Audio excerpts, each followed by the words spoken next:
कौन है सबसे ताकतवर। एक छोटे से शहर में एक किसान अपनी पत्नी के साथ रहता था। उनके पास बहुत थोड़ी सी जमीन थी। वे उस पर खेती करके फसल को बाजार में बेचते थे। इससे उन्हें थोड़े से पैसे मिलते थे। एक बार वे दोनों दीपावली पर घर की सफाई कर रहे थे। तभी उनको लकड़ी के एक पुराने डिब्बे के पीछे से चांदी का एक सिक्का मिला। वे दोनों बहुत खुश हुए। उन्होंने उससे अच्छे बीज और खाद खरीदी। इस बार उनके यहाँ बहुत अच्छी फसल हुई। अगली दीपावली पर वे फिर सफाई कर रहे थे। तब उन्हें एक और चांदी का सिक्का मिला। इस बार उन्होंने 2 बैल खरीदे, जिससे कि खेत जोतने में आसानी हो। बैलों के साथ काम जल्दी और अच्छा हो जाता था। इस बार फसल पहले से भी ज़्यादा अच्छी हुई। अब उनके पास काफ़ी पैसे हो गए थे।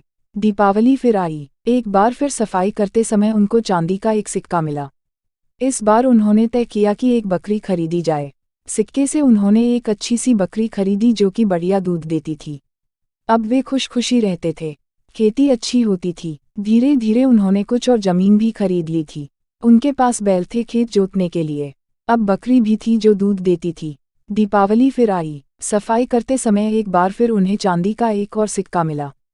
इस बार उन्होंने उस सिक्के से एक बिल्ली खरीदी, एक सुंदर सी सफ़ेद बिल्ली। किसान की पत्नी बिल्ली को बहुत प्यार करती थी और रोज उसे दूध पिलाती थी। बिल्ली झट से सारा दूध पी जाती थी। इसी तरह एक साल निकल गया। दीपावली फिर से आ गई। एक बार फिर उन दोनों ने सफाई की और उन्हें फिर से मिला चांदी का एक सिक्का। उनके पास अब बहुत से पैसे थे। किसी चीज़ की कोई कमी नहीं थी। उनका एक सुंदर घर था। उनके पास बैल थे, एक बकरी थी, एक सुंदर बिल्ली भी थी। उन्होंने निश्चय किया कि इस सिक्के से वे अपने घर के बगीचे में कांच का एक पुल बनाएंगे। इससे उनका घर और भी सुंदर दिखाई देगा। उन्होंने कांच का एक छोटा सा पुल अपने घर के आगे बनवाया।